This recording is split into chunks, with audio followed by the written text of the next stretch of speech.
የኑንዬ ፈተና ግን መቼ ነው የሚያልቀው? የእሷ ስቃይ መቼ ነው የሚያቆመው? በጣም በዛ። ኤልሹ እያሰቃየቻት ትገኛለች። የውሸት ይቅርታ በመጠየቅ ከእሷ ጋር ጓደኛ የሆነች መስላ በድጋሜ ጉድ ልትሰራ ተዘጋጅታለች። ቤሉልን በማታለል ለሱ ያገዘች ወይም ደግሞ ከወንድሟ በኩል የሆነች መስላ ሉኒዬን ልትጎዳት ተዘጋጅታለች። ሰላም ሰላም! ውድና የተከበራችሁ የቻናል ቤተሰቦች እንኳን በሰላም መጣችሁ። ለዚህ ቻናል አዲስ ከሆናችሁ ሰብስክራይብ እያደረጋችሁ በቅነት ቤተሰቡ ነው። ዛሬ እንግዲህ እንግዳ ድራማ ክፍል 41 ይዤ መጥቻለሁ። በዚህ ክፍል በባለፈው መጨረሻ ላይ መሲ ከእህቷ ጎን ሁና ኤልሹን ልታጋልጣት ሰዎችን ሰብስባ ነበር። ቤተሰቦቿን ሰብስባ ልታጋልጣት ነበር ያለቀው። ዛሬ እንግዲህ መሲ ልታጋልጣት ስልኳ ውስጥ ያለውን ቮይስ በመፈለግ ላይ ያለች ኤልሹ ቀድማ ኑንዬን ይቅርታ ጠይቃታለች። ነገር ግን እዚህ ጋር ኑንዬን ይቅርታ የጠየቀቻት ስህተቷን አምና ሳይሆን መሲ የያዘችባት ጉድ እንዳይጋለጥባት ብቻ ነበረ። እናም አሁን ላይ የውሸት ይቅርታ አድርግልኝ በማለት ኑንዬን በድጋሚ ደግሞ ሌላ ተንኮል እያሰበችባት ትገኛለች። እንዴ ቆየች ኤልሹ ግን ምን አይነት ጉድ ናት? በዚህ እድሜዋ ስንት ነገር ነው የምታስበው።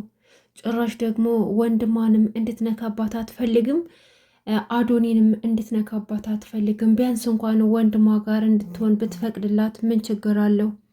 አዶኔ ደግሞ የኔ ካልሆንሽ የማንም ሰው አትሆኝም፣ እኔ ብቻ ነኝ መወድሽ፣ ስለዚህ የምትፈልጊውን ነገር ሁሉ እኔን ጠይቅኝ እያላት ነው።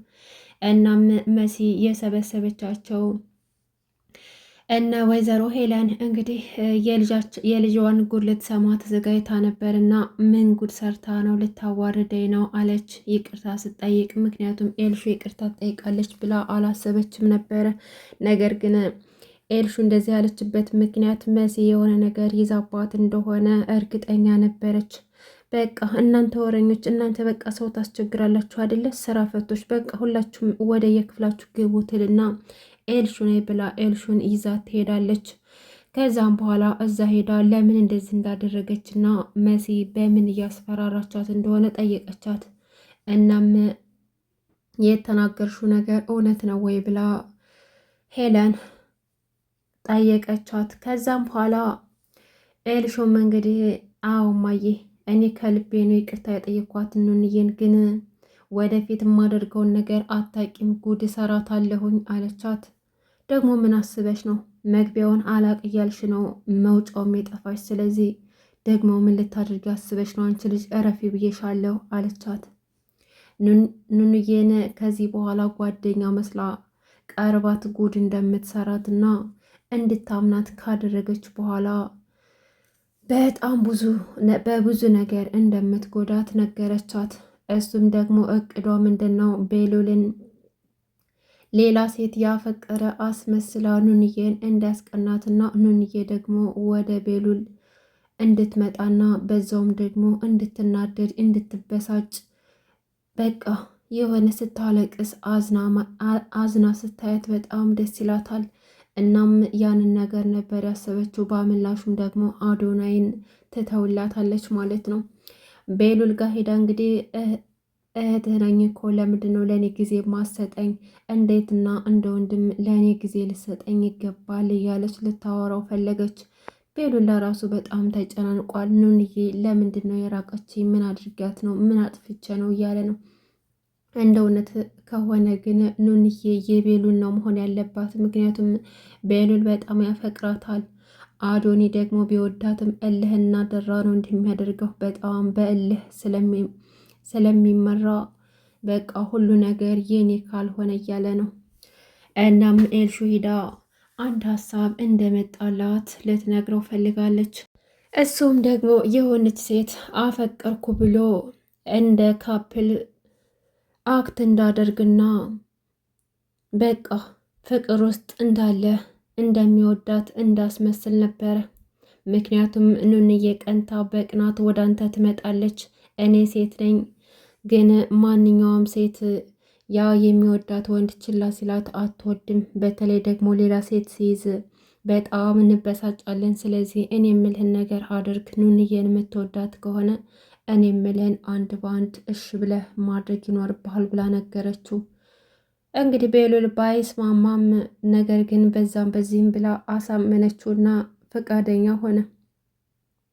አሁን የሚቀጥለው አዶኒና ኑኑዬ ጭቅጭቅ ይዘዋል። እሱም ደግሞ በመጀመሪያ ቤሉልና ኑኑዬ ከውጭ ሲገቡ ፊትና ኋላ ሆነ ነበር የገቡትና ከሱ ጋር ምን እየሰራሽ ነበር? ተይ ብዬሽ ነበር፣ ከሱ ራቂ ብዬሽ ነበር። ምን እየሰራሽ ነው? ጅል ነው እንደሚመስልሽ? ቆይ ለምንድን ነው ታይ የምልሽን ነገር እማትተይው? እያለ ይጮህባታል። ኑኑዬም ነገሮቹ አጋጣሚ እንደሆኑና ጭራሽ ከሱ ጋር እንዳልነበረችና ሰፈር ውስጥ ዝም ብዬ ስንቀሳቀስ ነበረና ስገባ እንደ አጋጣሚ አብረን ገባን እንጂ ከሱ ጋር አልነበርኩም ብላ ልታሳምነው ትሞክራለች። እሱ ግን አላመነላትም። ከአሁን በኋላ ተይ ብዬሻለሁ፣ እኔ አድርጊ ያልኩሽን አድርጊ፣ የሆነ ነገር ከፈለግሽ እኔን መጠየቅ ትችያለሽ፣ ምንም ማጎልብሽ ነገር የለም፣ እኔ ነኝ በጣም ማፈቅርሽ፣ ማንም ሰው የኔን ያክል የሚያፈቅርሽ የለም። ስለዚህ አንቺ የኔና የኔ ነሽ፣ አንቺን ከኔ ለመውሰድ እኔን መጣል ይኖርበታል። ስለዚህ በፍጹም ይሄ ደግሞ አንቺን አሳልፌ አልሰጥሽም እያለ ነገራት። ኑንዬ በጣም ተጨናንቃለች። ከሱ ጋር መቆም አልፈለገችም። ለሱ መልስ መስጠትም አልፈለገችም። በርዶኛል፣ ወደ ውስጥ ልገባ ነው ብትለውም እሱ ግን ወደ ውስጥ እንድትገባ ሳይሆን እሱ እንዳቅፋት ጠየቃት። ኑንዬ እንግዲህ ያው ባያስደስታትም ነገር ግን ግዴታ ስለሆነ እሺ ማለትን ቀጥላለች። ኤልሹ እንግዲህ ስራዋን ቀጥላለች።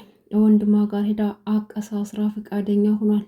ከዛም በኋላ አሁን የመጀመሪያው ስራዋ ኑንዬን ቁርስ እንድትሰራላቸው በማዘዝ ወደ ውጭ ሊሄዱ አስመስለው ይጠሯታል። ቁርስ አምጪ ይሏታል። ኤልሹና ቤሉል ቁጭ ብለዋል። ከዛም በኋላ ኤልሹ ትጠራትና ቁርስ አዘጋጅልን፣ ወንድሜ ሊሄድ ቸኩሏል፣ እኔም ለወጣ ነው፣ ስለዚህ ቁርስ አምጭልን እያለች ልክ የሆነ ሴት ፍቅረኛው እንደምትደውልበት አስመስላ፣ ወይ ደግሞ ስልኩ ከሚረብሽ ለምን ሳይለንት አታደርገውም? ቆይ ፍቅረኛ መያዝ እንደዚህ ቢዚ ያደርጋል እንዴ? እንደዚህ ከሆነማ ይቅርብኝ እያለ ትጀምራለች። ሌላው ደግሞ ከከተማ ውጭ ሊወጡ እንደሆነ ከፍቅረኛው ጋር ሊወጡ እንደሆነ አውቃ ታወራለች። ኑንዬ በዛን አጋጣሚ ስትሰማ በጣም አዘነች። ምክንያቱም ቤሉልን ታፈቅረዋለች። ደግሞም ቁርሱን ካመጣችላቸው በኋላ ወንድሜ አባዬ ቢኖር እኮ እንዴት ይደሰትብሃል መሰለ፣ ምን የመሰለ ፍቅረኛ ይዝሃል፣ በዛ ላይ ደግሞ ቆንጆ ናት፣ በዛ ላይ ደግሞ የሀብታም ልጅ ናት። ስለዚህ በአንተ ልክ በራስህ ልክ መያዝህ ደግሞ አባዬን በጣም ያስደስተዋል። ይህን ነበር ሲመኝ የነበረው። ግን አንዳንድ ጊዜ ያለ ቦታ ስትገኝ ሁላችንም ያናድደናል አለችው።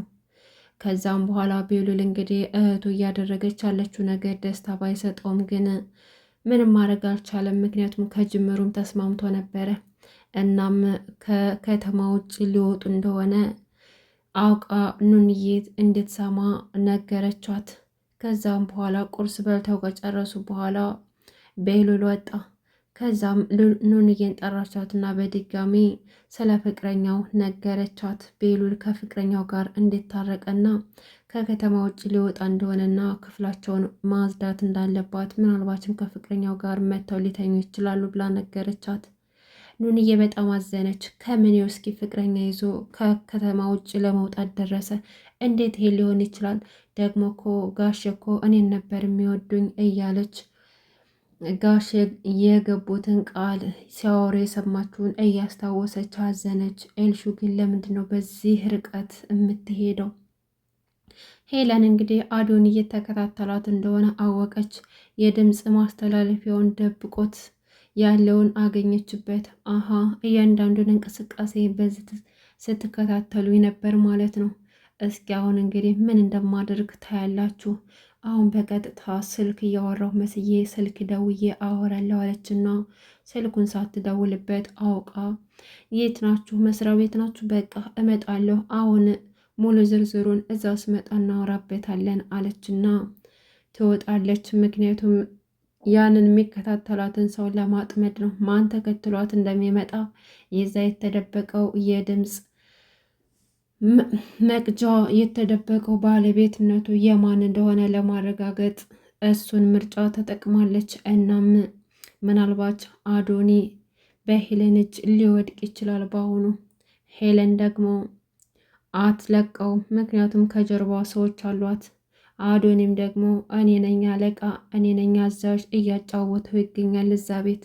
እናስ ምንድን ነው የሚፈጠረው? ከዛስ በኋላ ከዚህም በፊት እያስፈራራት ስለሆነ ያንን ስለምትፈራ ምናልባችም ዝም ልትል ትችላለች። ነገር ግን ጆ ግን ለምን ዝም አለ? ስለ ኑንዬ የታወቀውን ነገር እኮ ማጋለጥ ነበረበት። እሱ ግን እስካሁን ጸጥ ብሏል። ምንም ነገር የለም። እናም ኑንዬ መሰቃየቷ ማቆም አለበት። ከዚህ በላይ መሰቃየት የለባትም። ባለፈው ሳትታመም ታማሚ ነች ተብላ ስትሰቃይ ከረመች። አሁን ደግሞ ይሄው ኤልሹ በድጋሚ እያሰቃየቻት ትገኛለች። ይሄ ደግሞ ተገቢ አይደለም፣ ሊበቃት ይገባል። ውድ ቤተሰቦቼ ለዛሬ ያስኩላችሁ እንግዳ ድራማ ክፍል 41 ይሄን ይመስል ነበር። እስካሁን አብራችሁ ስለቆያችሁ ከልብ እያመሰገንኩኝ ቻናሌን ሰብስክራይብ ማድረጋችሁ እንዳትረሱ። አመሰግናለሁ።